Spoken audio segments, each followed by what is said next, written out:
Bismillahirrahmanirrahim. Alhamdulillahirrahmanirrahim. Wassalatu wassalamu ala imamil muttaqin wa qudwatin nasi ajma'in wa ala alihi wa ashabihi wa tabi'in amma ba'd. Ikhwani azakumullah, alhamdulillah kita bisa melanjutkan materi kita pada pertemuan ke-8 atau pekan ke-8 yang merupakan pekan terakhir sebelum ujian tengah semester. Materi kita insyaallah adalah manajemen sumber daya manusia atau manajemen SDM atau biasa juga disingkat MSDM. Ada beberapa poin penting atau pokok yang saya akan jelaskan kali ini. Pengertian, fungsi, tujuan manajemen sumber daya manusia, dan model manajemen sumber daya manusia. Setiap organisasi, lembaga maupun perusahaan membutuhkan sumber daya manusia yang memiliki kompetensi di bidangnya masing-masing agar organisasi itu atau perusahaan itu bisa menjalankan visi dan misinya dengan baik dan benar sesuai dengan apa yang telah ditetapkan oleh mereka. Manajemen sumber daya manusia dibutuhkan dalam mengelola sebuah kegiatan sehingga dapat berjalan dengan lancar tanpa adanya hambatan. Kita masuk kepada pengertian manajemen sumber daya manusia. Pengertian manajemen sumber daya manusia atau MSDM adalah ilmu dan seni hubungan dan peranan tenaga kerja agar dapat membantu terwujudnya tujuan perusahaan atau organisasi atau institusi secara efektif dan efisien. Yang lalu kita telah membahas tentang definisi efektif, yaitu mengerjakan pekerjaan yang dibutuhkan saat itu. Adapun efisien, mengerjakan pekerjaan itu dengan baik atau dengan benar dan menggunakan sumber daya yang sesuai dengan yang dibutuhkan. Adapun fungsi manajemen sumber daya manusia, yang pertama mengatur dan mengelola pekerja atau staffing atau employment. Ya. Fungsi ini memiliki 3 langkah penting, yaitu perencanaan, penarikan, dan tahap seleksi. Ketiga tahap ini dilakukan untuk mendapatkan tenaga kerja yang berkualitas sehingga dapat bekerja maksimal sesuai dengan job description, sesuai dengan pekerjaan yang diamanahkan kepadanya. Yang kedua, tujuan manajemen sumber daya manusia adalah penilaian performance evaluasi atau menilai performance atau kerja, kualitas kerja, kinerja ya, atau hasil kerja dari seseorang. Sehingga dalam bekerja itu mereka tetap merasa terawasi oleh pimpinan atau bagian berkompeten untuk itu. Tentu dalam bekerja itu mengacu kepada standar kinerja atau item-item yang mesti dia selesaikan dengan kualitas dan hal-hal yang terkait dengan pekerjaan itu. Ini tentu menjadi tugas utama divisi sumber daya manusia. Tujuan yang ketiga dari manajemen sumber daya manusia adalah mengelola penggantian atau kepuasan atau apresiasi atau kompensasi dari setiap karyawan atau orang-orang yang bekerja di dalamnya. Hal ini tentu dalam bentuk mengambil kebijakan tentang gaji atau salary terhadap pekerjaan yang telah diselesaikan, ataukah bonus atau lembur atau jam kerja tambahan, ataukah dalam bentuk lain berupa awards atau penghargaan melihat kinerjanya bagus melebihi dari orang-orang yang ada di sekelilingnya atau melebihi teman kerjanya dan sebagainya, sehingga biasa ada namanya awards atau penghargaan dalam bentuk bulanan, mungkin semesteran atau tahunan. Ini sudah biasa dalam sebuah perusahaan atau yayasan ya, baik dalam bentuk materi maupun non materi ya.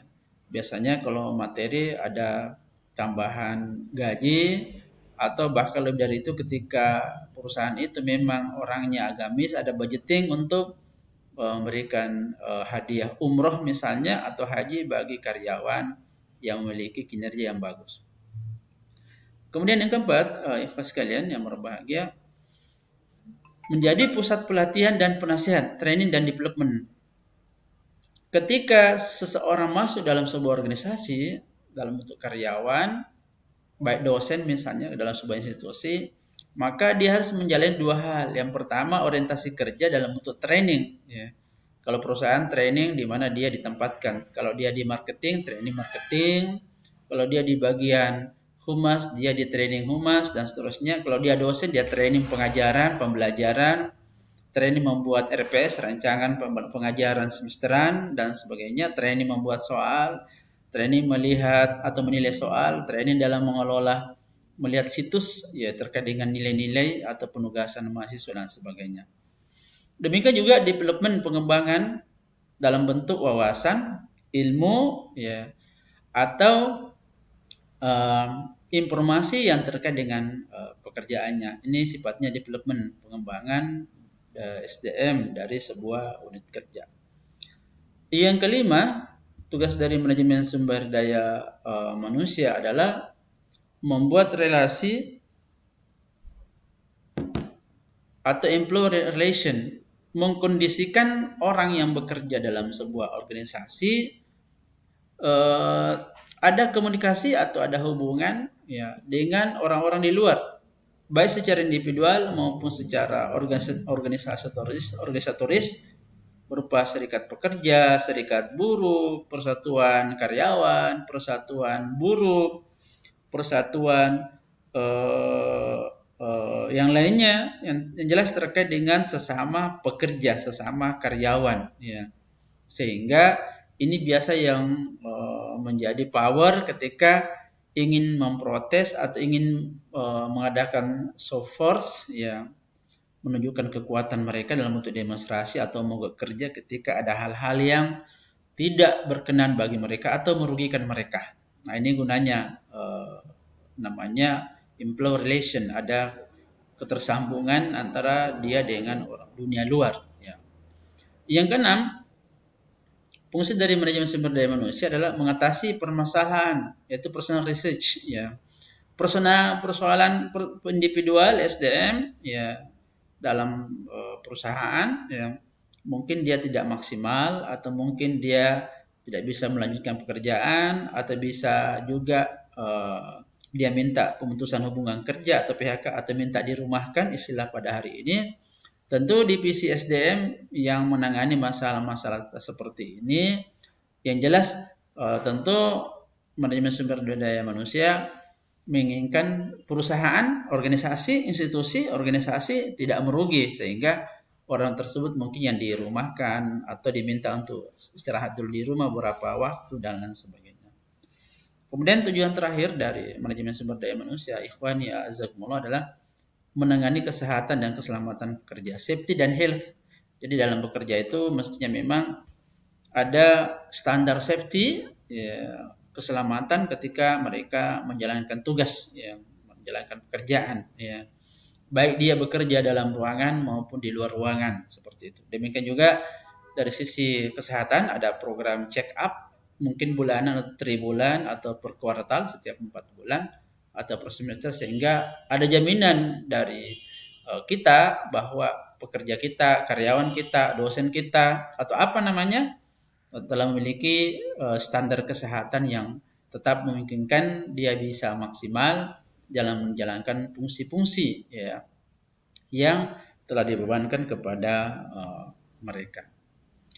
Kemudian ini secara singkat ada 5 ini kalau mau diringkas dari tujuan manajemen sumber daya manusia itu. Saya lanjut kepada sasaran manajemen sumber daya manusia. Sasaran yang menjadi fokus manajemen sumber daya manusia dalam sebuah perusahaan ya yang mewakili organisasi adalah perekrutan tenaga kerja ya. Tenaga kerja biasa kita rekrut, membuat pengumuman apa yang menjadi skill orang-orang yang akan dipilih atau akan direkrut. Yang kedua manajemen kinerja karyawan, bagaimana mengatur pekerjaan sehingga menghasilkan kerja yang maksimal. Yang ketiga pemberian tunjangan dan kompensasi kinerja, yang kedua kesehatan dan keselamatan karyawan, yang kelima memberi motivasi kerja, ya ada biasa namanya rihila kalau kita, atau tamasya tapi dia tamasya training yang sifatnya mempres ya orang-orang yang bekerja di dalamnya. Komunikasi dengan berbagai pihak eksternal dan internal perusahaan, dan edukasi karyawan. Edukasi itu mengarahkan, membimbing karyawan yang ada di dalamnya, atau memberikan wawasan, atau mungkin menghadirkan orang lain untuk memberikan wawasan kepada mereka. Tapi ada beberapa model dari manajemen sumber daya manusia, bisa dibaca di sini ikhwan sekalian. Ini singkat saja. Ada model clerical, yaitu lebih fokus pada pelaporan berupa data atau catatan dilakukan oleh secara rutin. Ya, ini fokus pada pencatatan apa yang dilakukan oleh SDM yang ada di dalamnya. Yang kedua, model hukum, ya, merupakan payung hukum legalitas yang dibutuhkan dalam pelaksanaan kegiatan operasional sebuah perusahaan. Model hukum ini adalah memberikan landasan terhadap aktivitas karyawan seperti kontrak kerja, pengawasan kinerja, hubungan perburuan, dan lain sebagainya. Ada model finansial yang mengharuskan divisi SDM ikut terlibat dalam data keuangan, gaji, tunjangan, kompensasi, biaya lain yang ditujukan kepada para pekerja. Ada model keempat, yaitu menunjukkan kinerja divisi SDM dalam tugas yang lebih kompleks menjadi perencana, pelaksana, pengawasan, negosiator, serta fungsi lainnya yang terkait dengan sumber daya manusia dalam perusahaan. Yang kelima, ada model humanistis, membantu para karyawan untuk mengeluarkan potensi terbaik selama melakukan tugasnya di perusahaan. Dan yang terakhir, model ilmu perilaku. Model ini melakukan pendekatan terhadap perilaku sumber daya manusia yang ada dalam perusahaan. Ya. Tujuannya adalah menggali dan membantu menyelesaikan persoalan atau permasalahan yang timbul agar tidak mempengaruhi aktivitas pekerjaan. Demikian yang saya bisa sampaikan, semoga dapat bermanfaat dan bisa dipelajari dengan baik, karena ini materinya singkat-singkat saja. Saya berharap para tulab bisa menyimak video ini secara detail dan agar bisa memahami materi ini. Syukran wa jazakumullahu khairan. Subhanakallahumma bihamdika asyhadu an la ilaha illa anta astaghfiruka wa atubu ilaik. Wassalamualaikum warahmatullahi wabarakatuh.